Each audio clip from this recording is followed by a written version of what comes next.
Le soleil se levait paresseusement sur les terres arides de Belle-Rivière, teintant d'or les sols craquelés, qui s'étendaient à perte de vue.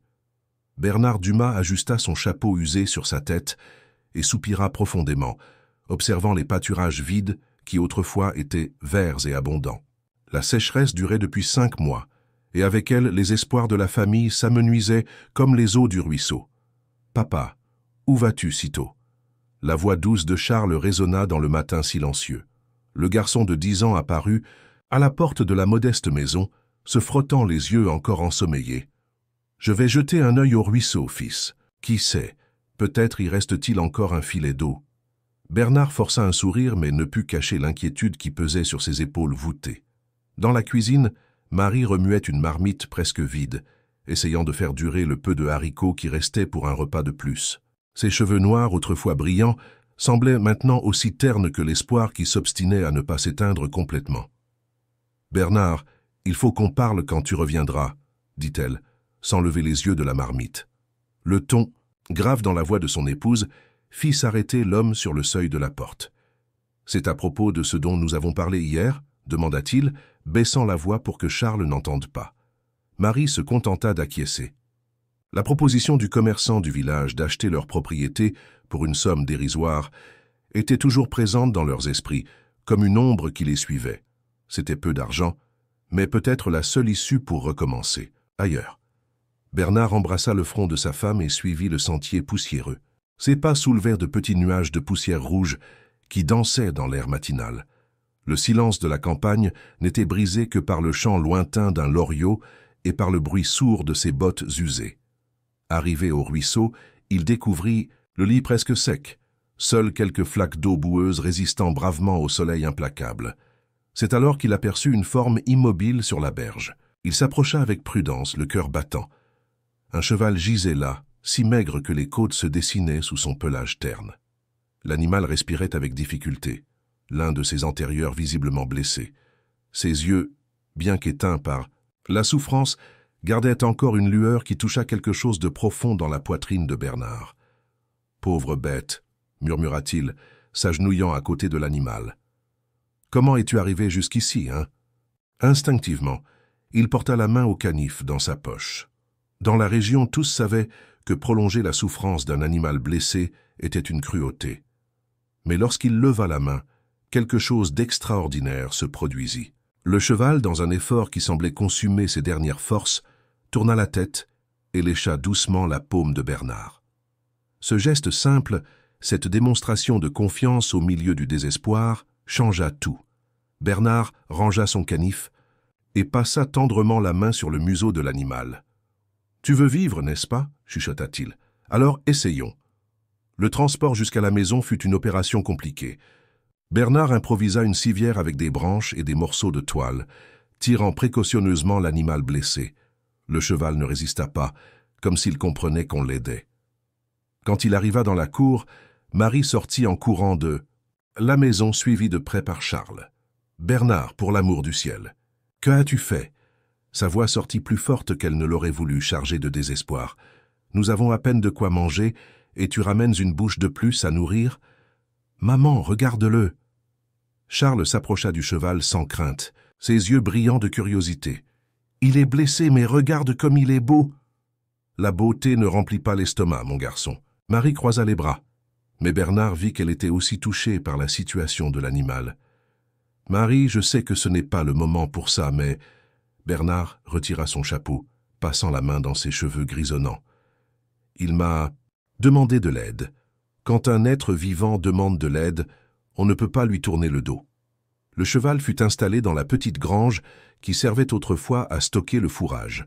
Charles insista pour rester près de lui, parlant doucement, à l'animal comme s'il était un vieil ami. À la surprise de tous, le cheval semblait plus calme en présence du garçon. Cette nuit-là, tandis que Marie et Bernard discutaient à voix basse de leur avenir incertain, Charles dormait à côté de la grange, veillant sur le sommeil agité du mystérieux cheval qui était arrivé comme un fardeau supplémentaire, mais qui portait avec lui des secrets qu'il n'imaginait pas encore. Si cette histoire vous a intéressé, n'oubliez pas de vous abonner à notre chaîne et de laisser un j'aime, dites-nous de quelle ville vous nous regardez, nous continuons. Les premiers rayons du soleil trouvèrent Charles déjà éveillé, assis à côté du cheval. Le garçon avait passé toute la nuit à observer la respiration difficile de l'animal, murmurant des paroles, de réconfort chaque fois qu'il s'agitait. « Bonjour, mon ami », murmura-t-il, tendant sa petite main pour caresser le museau du cheval. « Aujourd'hui, tu vas te sentir mieux, tu verras. » Marie apparut à la porte de la grange avec une calebasse d'eau et quelques poignées de foin sec qu'elle avait pu trouver. « Charles, tu as dormi ici. » Sa voix portait un mélange d'inquiétude et de tendresse. « Viens prendre ton petit déjeuner. »« Mon garçon. »« Il ne veut pas manger, maman. » Charles montra les restes de foin qu'il avait offerts pendant la nuit. « Et il ne boit pas non plus. Je crois qu'il est trop triste. » Marie soupira et s'agenouilla à côté de son fils. Le cheval semblait effectivement indifférent à toute tentative de le nourrir, mais ses yeux suivaient chaque mouvement de Charles avec une attention presque humaine. « Peut-être qu'il a juste besoin de temps, mon fils. » Elle passa la main dans les cheveux ébouriffés du garçon. « Mais toi aussi, tu dois manger quelque chose, viens. » Pendant le petit déjeuner qui consistait en guère plus qu'un café dilué et un morceau de cassonade, Bernard observait pensivement par la fenêtre la grange où se trouvait le cheval. « Il y a quelque chose d'étrange chez cet animal, » commenta-t-il, remuant distraitement son café. « Son pelage, quand j'ai nettoyé la poussière, j'ai vu qu'il était différent. Châtain avec des reflets dorés. Ce n'est pas un cheval ordinaire. » Bernard, cheval de prix ou pas, le problème reste le même. Marie soupira lourdement. « Comment allons-nous? Le nourrir si nous avons déjà du mal à nous nourrir nous-mêmes? » « Je sais, femme, je sais. » Il secoua la tête. « Mais quelque chose me dit que ce cheval n'est pas arrivé ici par hasard. » Cet après-midi-là, tandis que Bernard sortait vérifier les pièges à gibier qu'il avait préparés, Charles retourna à la grange. Cette fois, il apportait avec lui quelques dessins qu'il avait faits sur des morceaux de papier craft. « Regarde ce que j'ai dessiné pour toi, » dit-il, montrant ses gribouillages au cheval. « Celui-ci, c'est toi courant librement dans les champs. Et celui-là, c'est toi buvant de l'eau dans le ruisseau plein. » À la surprise du garçon, le cheval tourna la tête vers les dessins, comme s'il les observait réellement. Encouragé, Charles continua à parler. « Tu sais, j'ai toujours voulu avoir un cheval. Mon père a dit que quand je serai grand et que la ferme ira mieux, on pourra peut-être en acheter un. » Il fit une pause. « Mais je suppose que tu as déjà... J'ai un maître, n'est-ce pas? Quelqu'un doit te chercher. » C'est alors que Charles remarqua quelque chose de différent dans la paille, où le cheval était couché. Il y avait là un objet qui n'y était pas avant, une selle ancienne ornée de détails fins qui contrastaient avec son apparence usée par le temps. « D'où vient ça ?» murmura-t-il, s'approchant pour mieux examiner. La selle avait des gravures, délicates sur les bords et un petit compartiment sous l'assise qui semblait délibérément discret. Avec précaution, Charles ouvrit le compartiment. À l'intérieur, il trouva un foulard de soie brodé des lettres qu'il pouvait à peine lire, ON, et un morceau de papier jauni et partiellement détruit par l'humidité. « Maman !»« Papa !»« Venez voir !» cria-t-il, mais regretta immédiatement quand le cheval s'agita au bruit. « Désolé, mon ami !» chuchota-t-il, revenant à parler doucement. Quand Marie arriva en courant, suivie de Bernard qui revenait des pièges vides, Charles leur montra sa découverte. « Regardez ce que j'ai trouvé. » Le cheval avait ça caché. Bernard prit le papier avec précaution, essayant de déchiffrer les mots décolorés. Il ne pouvait distinguer que quelques-uns. « Retour, confiance et liberté. »« Ça ressemble à un billet, » murmura-t-il, approchant le papier de la lumière. « Et ses initiales, ON, ce doit être le nom du propriétaire. » Marie examina le foulard de soie, sentant la qualité du tissu entre ses doigts. « Ça, c'est coûteux, Bernard. De la soie pure, brodée à la main. Ce cheval n'appartient pas à des gens simples comme nous. »« Tu crois qu'il s'est échappé d'un grand domaine ?» demanda Charles inquiet. « Tu crois qu'ils vont venir le chercher ?» Bernard plia soigneusement le papier et le rangea avec le foulard. « Pour l'instant, il reste avec nous. Il est trop faible pour voyager de toute façon. » Il regarda le cheval, qui les observait maintenant avec une attention redoublée. « Mais restons vigilants. Si quelqu'un vient le chercher, nous discuterons. » Cette nuit-là, Charles insista de nouveau pour dormir près de la grange. Cette fois, Marie le permit, mais tint à apporter des couvertures et à rester à proximité. C'est alors qu'ils remarquèrent quelque chose de particulier. Le cheval, chaque fois qu'il parvenait à se lever, dirigeait son regard vers le même point, l'est, en direction des montagnes lointaines. Il regarde vers sa maison, chuchota Charles, suivant le regard de l'animal. Il doit avoir le mal du pays. Mais il y avait quelque chose dans le comportement du cheval qui allait au-delà de la nostalgie. C'était comme s'il attendait quelque chose, ou quelqu'un. Et ce mystérieux billet semblait porter des secrets qui commençaient à éveiller à la curiosité de toute la famille.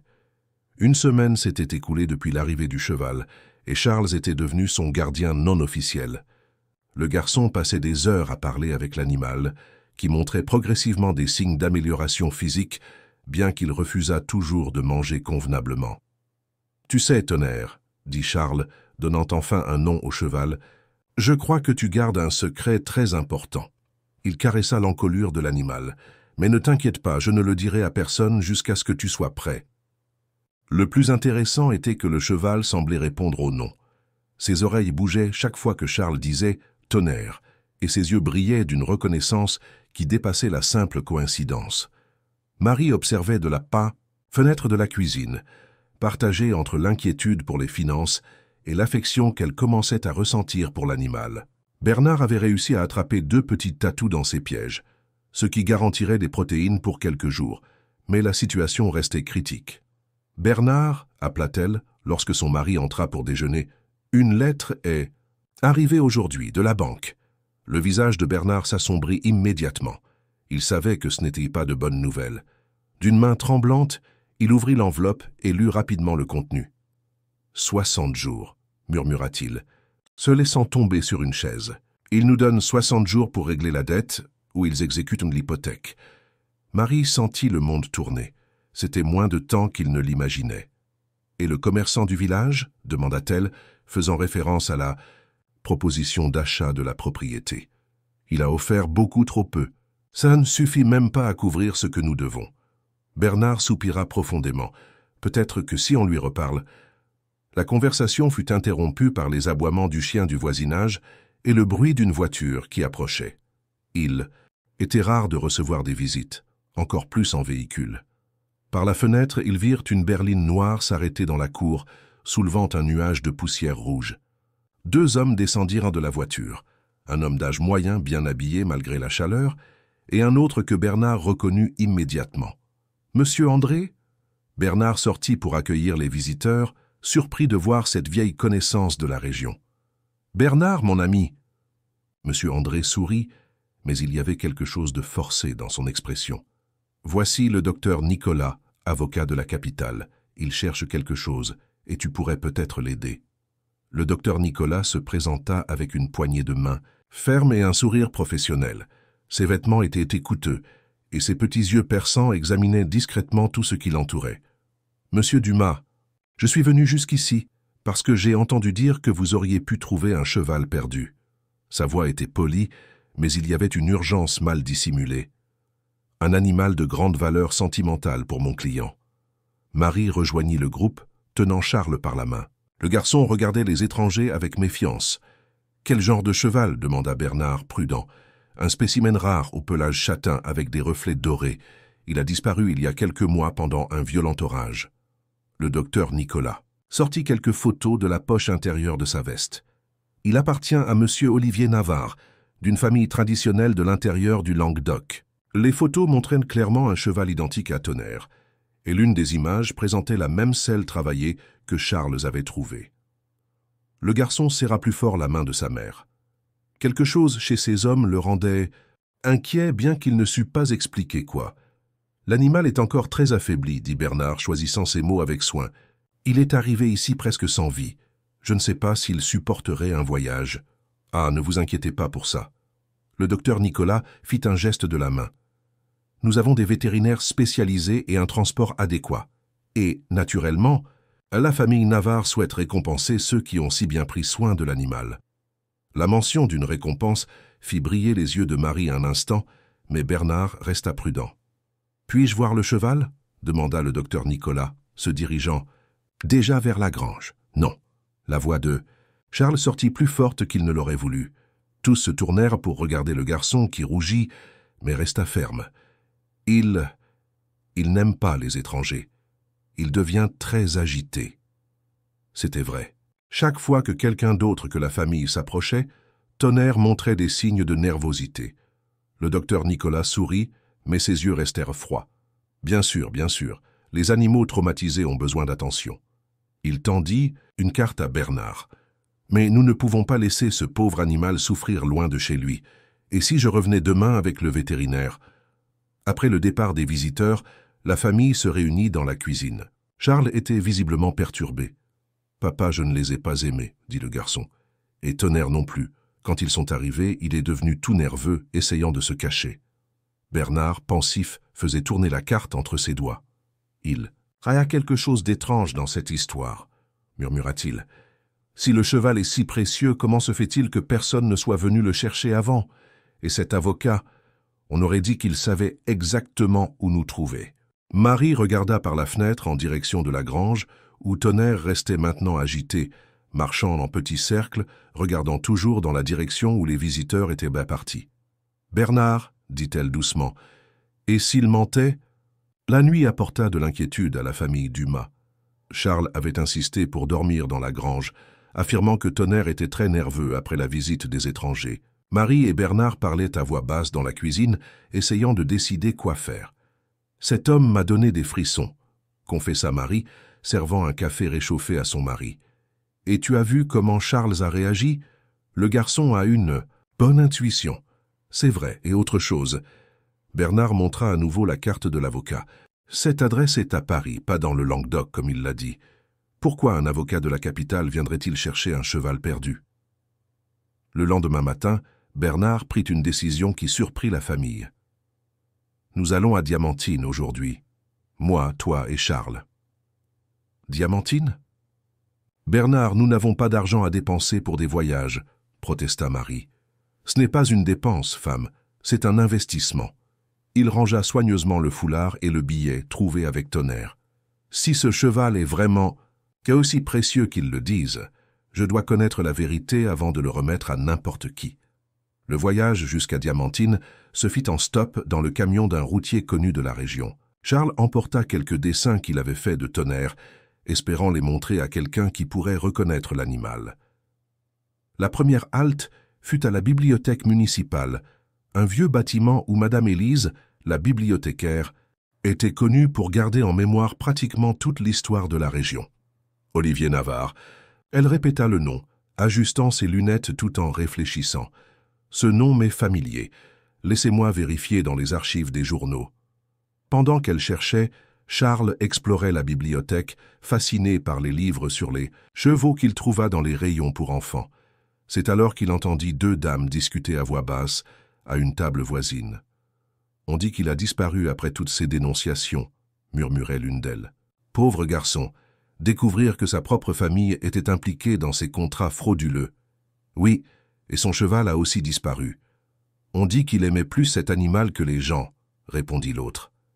Charles s'approcha discrètement, faisant semblant de chercher un livre. « Excusez-moi, mesdames, parlez-vous de monsieur Olivier Navarre ?» demanda-t-il avec le naturel typique des enfants. Les deux femmes se regardèrent, surprises. « Tu le connais, petit ?»« Non, mais nous avons trouvé un cheval qui lui appartient peut-être, » expliqua Charles. « Savez-vous où il se trouve ?»« Ah, mon enfant, personne ne le sait. Ça fait des mois qu'il a disparu. » L'une des dames baissa encore la voix. On dit qu'il a découvert des malversations de sa famille avec des entreprises minières et qu'il était furieux. Il essayait de les dénoncer quand il a disparu. Madame Élise revint avec une pile de vieux journaux. « J'ai trouvé, » dit-elle, ouvrant un journal datant de 6 mois. « Regardez ça. » Le titre disait « L'héritier d'une famille traditionnelle remet en question des contrats environnementaux. » Il y avait une photo d'un jeune homme, aux cheveux bruns et au regard déterminé, à côté d'un cheval qui était incontestablement Tonnerre. « C'est lui, » dit Madame Élise. « Olivier Navarre, le fils cadet d'une famille très riche et puissante. Mais il a toujours été différent des autres, plus préoccupé par la justice que par l'argent. » Bernard lut rapidement l'article. Il parlait d'irrégularités dans des contrats miniers, de soupçons de corruption et de la lutte solitaire d'Olivier pour exposer la vérité. « Et qu'est-il arrivé à ce monsieur ?» demanda Marie. « Il a disparu pendant un violent orage, il y a environ 4 mois. On a retrouvé Sa voiture abandonnée sur un chemin de terre, mais jamais son corps. Madame Élise soupira. La famille dit qu'il a peut-être eu un accident, mais beaucoup pensent qu'il se cache quelque part. Charles saisit le bras de son père. Papa. Et si Tonnerre savait où il se trouve. L'après-midi fut consacré à rendre visite à Madame Simone, une ancienne gouvernante qui avait travaillé pour la famille Navarre pendant des décennies avant de prendre sa retraite à Diamantine. La femme aux cheveux blancs et aux mains, marquée par le temps, reconnut immédiatement le foulard brodé. « Ça, c'est au petit Olivier, pour sûr », s'exclama-t-elle émue. « J'ai brodé ses initiales moi-même quand il a eu 15 ans, et ce billet… » Elle examina le papier jauni. On dirait son écriture, mais très pressée. « Vous pensez qu'il est vivant ?» demanda Bernard. « Ah, mon fils, ce garçon était bien trop malin pour mourir dans un simple accident. » Madame Simone secoua la tête. Il disait toujours que s'il devait un jour disparaître, il laisserait un message à quelqu'un de confiance. « Et ce cheval, mon Dieu, comme il aimait cet animal !»« Comment ça ?» insista Charles. « Tonnerre a été dressé par Olivier lui-même depuis qu'il était poulain. Ce cheval obéit à des commandes spéciales, vous comprenez ?» Elle sourit, avec tendresse. « Une fois, j'ai vu le garçon lui apprendre à chercher des objets cachés, à suivre des pistes. C'était une amitié qui touchait le cœur. » Pendant le voyage de retour, la famille resta silencieuse, traitant tout ce qu'ils avaient découvert. Le mystère du cheval était devenu beaucoup plus grand qu'ils ne l'imaginaient. « Bernard, » dit Marie alors qu'ils approchèrent de la maison, « penses-tu que cet avocat représente vraiment la famille d'Olivier ?»« Maintenant, j'en suis certain que non, » répondit-il déterminé. « Et demain, quand il reviendra, nous serons prêts à poser quelques questions, nous aussi. » Charles regardait par la fenêtre du camion, impatient de retrouver Tonnerre et de lui raconter tout ce qu'il avait découvert sur son ancien maître. Il était certain que le cheval gardait des secrets importants, et maintenant, il commençait à comprendre pourquoi il regardait toujours vers l'est avec tant d'intensité. Si cette histoire vous a intéressé, n'oubliez pas de vous abonner à notre chaîne et de laisser un j'aime. Dites-nous de quelle ville vous nous regardez, nous continuons.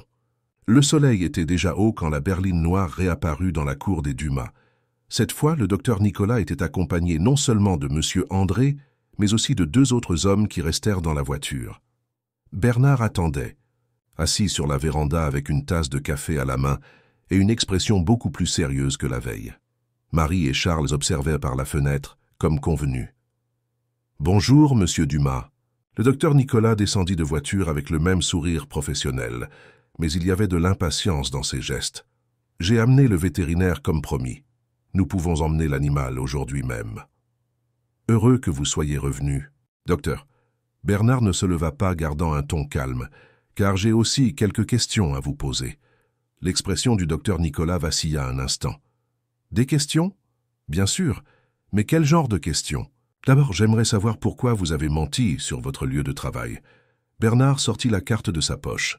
« Cette adresse est à Paris, pas dans le Languedoc. » Monsieur André bougea, mal à l'aise, évitant de regarder directement Bernard. « Eh bien, j'ai des bureaux dans plusieurs villes, » bégaya le docteur Nicolas. « La famille Navarre a des affaires dans toute la région. »« Ah, vraiment ?» Bernard se leva lentement. « Et dites-moi une chose, comment avez-vous su exactement où me trouver ? Personne par ici ne savait que j'avais trouvé un cheval. » Le silence qui suivit fut tendu. Les 2 hommes dans la voiture descendirent et se positionnèrent près de la berline, n'étant clairement pas des vétérinaires. « Monsieur Dumas ?» La voix du docteur Nicolas devint plus froide. « Je crois que vous compliquez une situation très simple. Nous voulons simplement récupérer un animal qui appartient à notre client. »« Votre client ?»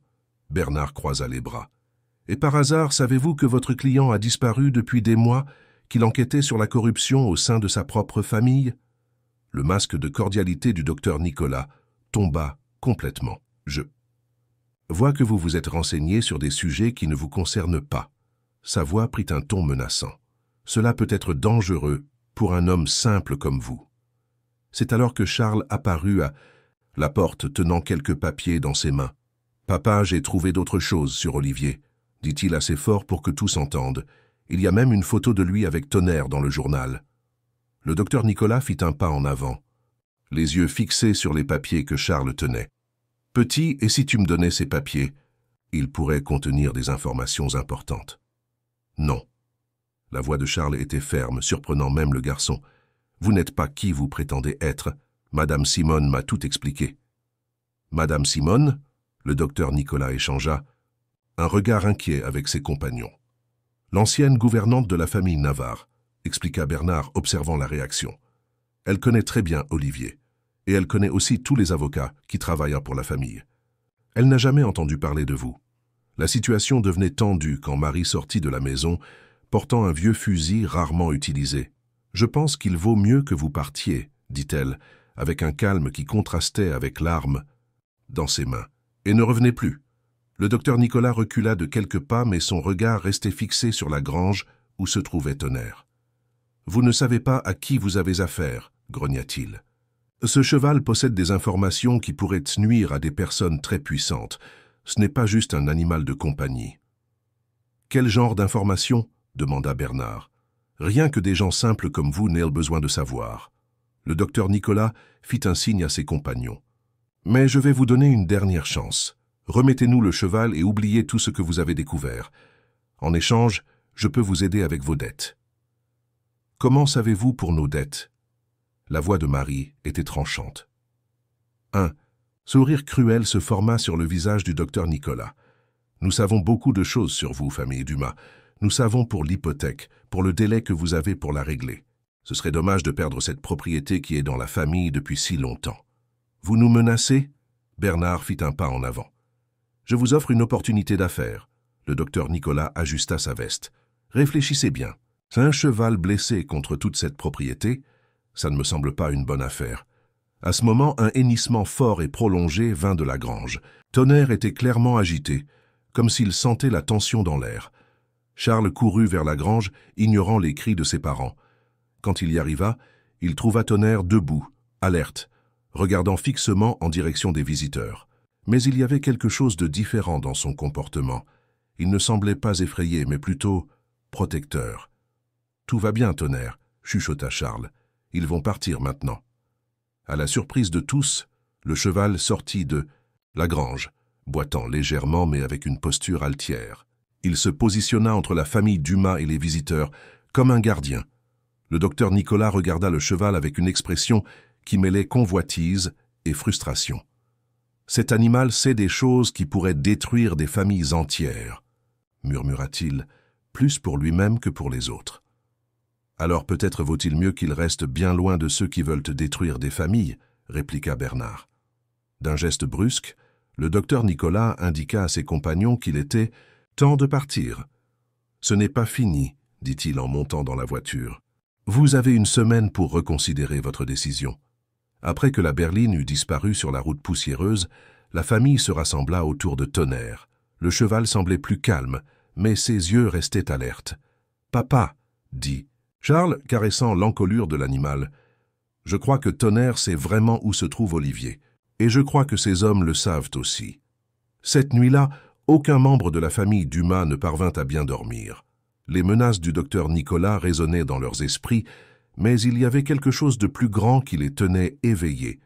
La certitude que Tonnerre était la clé pour dévoiler un mystère qui pourrait tout changer. Charles fut le premier à exprimer ce que tous pensaient. « Papa, nous devons découvrir où est Olivier, » dit-il pendant le petit déjeuner. « Tonnerre le sait, j'en suis sûr. Il ne cesse de regarder en direction des montagnes. » Bernard remuait son café, pensif. La situation financière restait désespérée, avec seulement quelques semaines avant que la banque n'exécute l'hypothèque. Mais maintenant, il y avait quelque chose de plus en jeu. « Bernard » Marie posa sa main sur le bras de son mari. « Et si ces hommes revenaient avec plus de monde ? Et s'ils faisaient du mal à Charles ? » « C'est justement pour ça que nous ne pouvons pas rester ici à attendre, » répondit-il, prenant une décision qui surprit la famille. « Nous allons suivre Tonnerre. S'il sait vraiment où se trouve Olivier, peut-être pouvons-nous l'aider. »« L'aider comment ?» demanda Marie. « Ce jeune homme luttait contre la corruption, n'est-ce pas? S'il a des preuves, des documents, quelque chose qui puisse incriminer des gens. Puissant, c'est pour ça qu'ils veulent le cheval. » Bernard se leva, déterminé. « Et si nous l'aidions à exposer la vérité ?» Charles applaudit, enthousiaste. « Oui, et Tonnerre peut nous conduire à lui. » Les préparatifs furent simples, car ils avaient peu à emporter. Quelques vêtements, le peu de nourriture qui restait, de l'eau et le fusil de Marie. Charles insista pour emporter ses dessins de Tonnerre et les documents qu'ils avaient découverts. Quand ils libérèrent Tonnerre de l'enclos improvisé, le cheval se dirigea immédiatement dans la direction qu'il regardait toujours, l'est, vers les montagnes du massif de la rivière. Bien qu'il boitât encore légèrement, il était visiblement plus fort et déterminé. « Regardez-le, » murmura Marie, impressionnée. « C'est comme s'il savait que l'heure était venue. » Le voyage commença en milieu d'après-midi, pour éviter la chaleur la plus intense. Tonnerre marchait devant, s'arrêtant occasionnellement pour vérifier que la famille le suivait, mais reprenant toujours fermement la direction des montagnes. « Papa, comment penses-tu que Tonnerre a appris à faire ça ?» demanda Charles, fasciné par le comportement du cheval. Madame Simone a dit qu'Olivier l'a dressé depuis qu'il était petit. Il a dû apprendre à l'animal à trouver des endroits, suivre des pistes. Bernard observait attentivement chaque mouvement de l'animal. Les chevaux sont intelligents, fils, plus qu'on ne l'imagine. Au fur et à mesure qu'ils avançaient, le paysage changeait progressivement. Le terrain sec et rocailleux cédait la place à une végétation plus dense, et l'air devenait légèrement plus frais. Tonnerre semblait renouveler ses énergies à chaque pas. Quand la nuit tomba, ils campèrent près d'un petit ruisseau qui avait encore de l'eau courante. Tonnerre but longuement, pour la première fois depuis son arrivée à la ferme. « Regardez » chuchota Charles, « il recommence à être lui-même. » Pendant la nuit, Bernard monta la garde tandis que la famille dormait. Tonnerre resta éveillé aussi, les oreilles toujours alertes, comme s'il était un second gardien. « Tu sais que nous faisons la bonne chose, n'est-ce pas ?» murmura Bernard au cheval. « Ton maître a besoin de nous. » Tonnerre tourna la tête, vers Bernard et hennit doucement, un son qui semblait être une approbation. Le lendemain matin, ils reprirent le voyage. Tonnerre était visiblement plus animé, et son leadership devint encore plus évident. À un moment donné, il s'arrêta devant 2 sentiers qui se séparaient et choisit délibérément celui de gauche, un chemin presque invisible qui montait le long du flanc de la montagne. « Il connaît ce chemin, » observa Marie. « Il a dû passer par ici avant. » Après 2 heures de montée raide, ils atteignirent un plateau d'où la vue s'étendait sur des kilomètres. Tonnerre s'arrêta et hennit fort, un son qui résonna à travers les montagnes.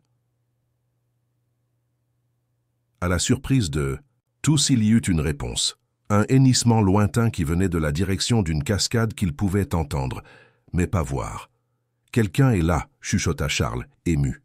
Tonnerre reprit sa marche avec une vigueur renouvelée, se dirigeant droit vers le son de l'eau. Le sentier devenait de plus en plus étroit et dangereux, mais le cheval naviguait avec assurance, regardant occasionnellement en arrière pour s'assurer que la famille le suivait. Finalement, ils arrivèrent à la cascade. L'eau tombait d'une hauteur considérable, formant une piscine naturelle cristalline. Mais ce qui attira le plus l'attention fut une ouverture dans la roche, partiellement cachée par le rideau d'eau. « Une grotte » murmura Bernard. Tonnerre se dirigea directement vers l'entrée de la grotte, s'arrêtant au bord de l'eau et hennissant à nouveau. Cette fois, la réponse vint clairement de l'intérieur de la grotte, une voix humaine. « Tonnerre, c'est toi, mon ami. » Un homme apparut à l'entrée de la grotte, maigre et avec une barbe fournie, mais les yeux brillants de joie. C'était incontestablement le même jeune homme des photos des journaux, bien que marqué par les mois d'isolement. Olivier Navarre appela Bernard, croyant à peine ce qu'il voyait. L'homme les observa avec prudence, mais quand il vit Tonnerre courir vers lui avec difficulté à cause de sa patte blessée, ses yeux se remplirent de larmes. « Mon vieil ami » chuchota-t-il, enlaçant l'encolure du cheval. « Je savais que tu y arriverais. Je l'ai toujours su. » Charles fut le premier de la famille à s'approcher. « Monsieur Olivier, nous avons pris soin de Tonnerre. Il était très blessé quand nous l'avons trouvé. » Olivier regarda le garçon, puis Bernard et Marie, comprenant lentement la situation. « Vous avez sauvé ma vie, » dit-il, la voix étranglée. « Littéralement.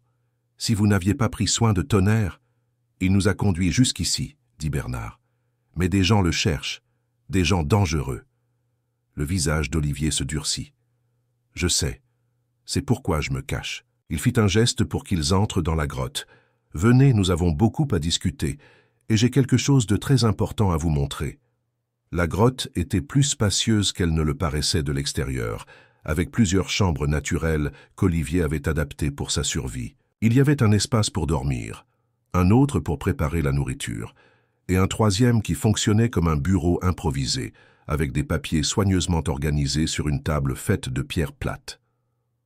Vous devez vous demander pourquoi un homme se cache dans une grotte pendant des mois, dit Olivier, servant de l'eau fraîche à ses visiteurs. La réponse est ici. Il conduisit la famille jusqu'à la zone qu'il utilisait comme bureau. Sur la table de pierre, il y avait des dizaines de documents, photographies et tableaux méticuleusement organisés. Ceci représente 3 ans d'enquête, expliqua Olivier, passant la main sur les documents.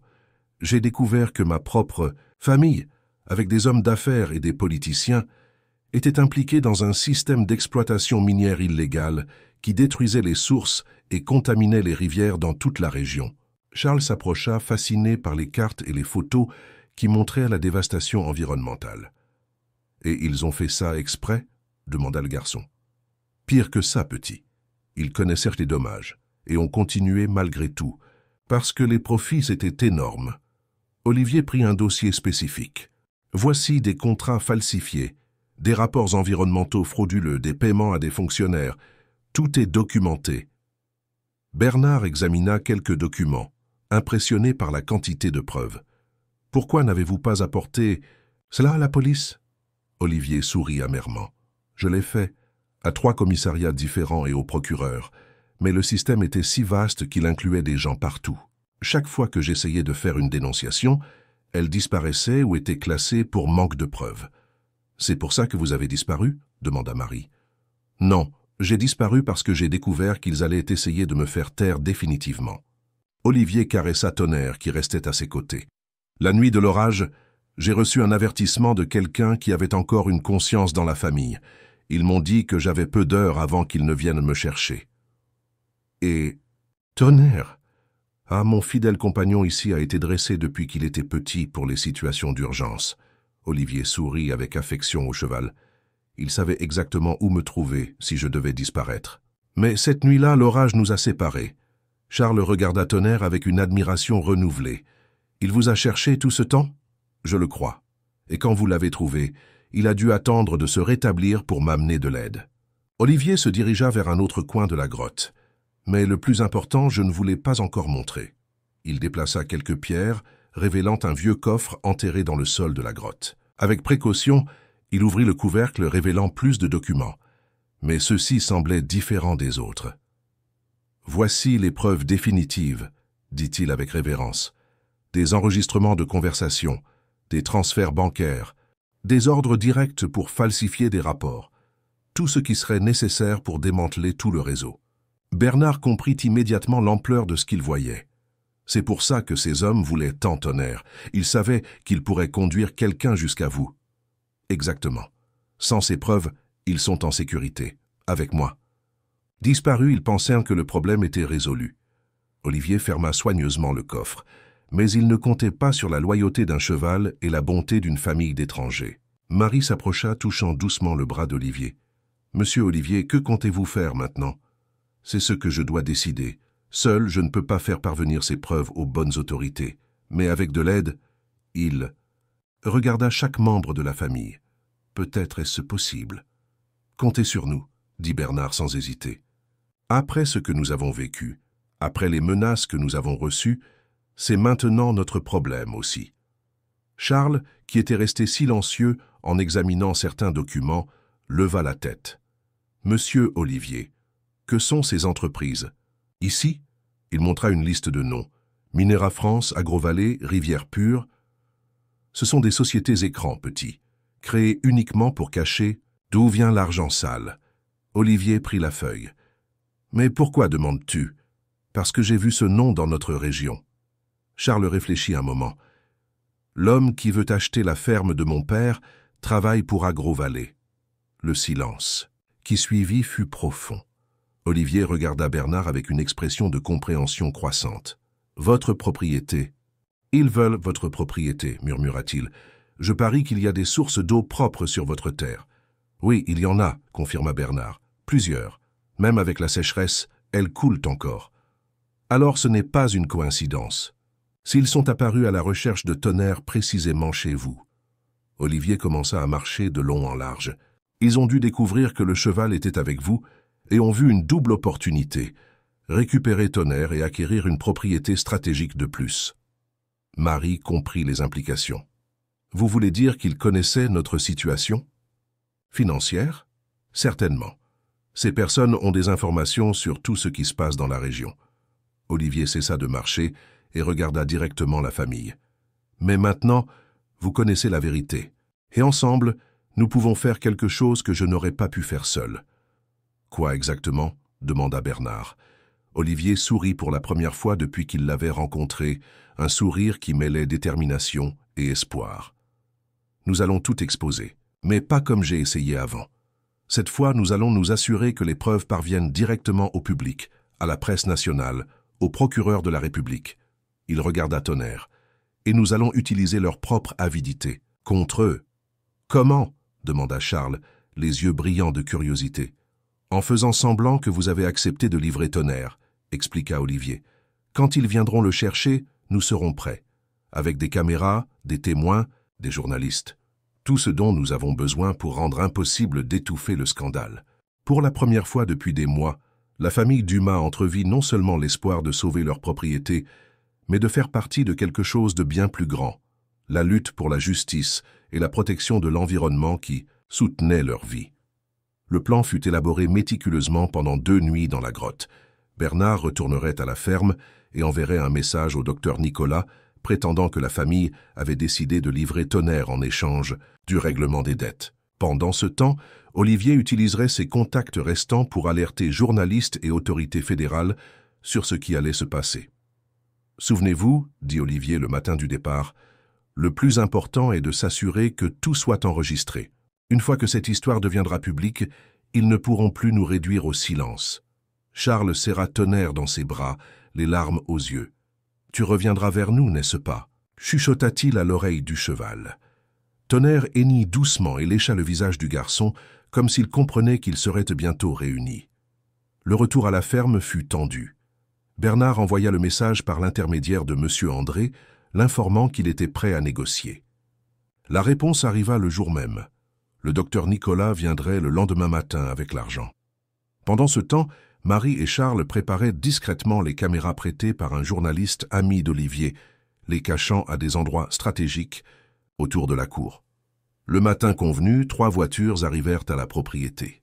Le docteur Nicolas sortit du premier véhicule avec une mallette à la main et son faux sourire habituel. Des autres voitures descendirent 6 hommes, visiblement ni avocats ni vétérinaires. « Monsieur Dumas !» Le docteur Nicolas ouvrit les bras théâtralement. « Je vois que vous avez pris la décision sensée. »« L'argent est là ?» demanda Bernard, pointant la mallette. « Bien sûr, 50 000 €, comme convenu. » Il ouvrit la mallette, montrant les liasses d'argent. « Où est l'animal ?» Charles apparut conduisant Tonnerre, qui marchait calmement, mais les yeux alertes. Le cheval semblait comprendre son rôle dans le plan. « Enfin, » murmura le docteur Nicolas, ses yeux brillants de convoitise. « Ce maudit cheval nous a donné beaucoup de travail. Pourquoi ce cheval est-il si important ?» demanda Bernard, suivant le scénario convenu. Le docteur Nicolas s'approcha de Tonnerre, l'examinant comme une marchandise. « Disons qu'il sait où trouver des choses qui ne devraient pas être trouvées, dit-il, distrait. Cet idiot d'Olivier a très bien dressé l'animal. Olivier, le jeune homme qui a disparu, insista Bernard. Disparu? Le docteur Nicolas rit sinistrement. Il n'a pas disparu, mon cher. Nous l'avons fait disparaître. Et maintenant, avec ce cheval, nous allons trouver où il a caché tous ces documents compromettants. C'est ce moment que Charles donna le signal convenu, faisant un signe discret vers les buissons où étaient cachés les journalistes avec leurs caméras.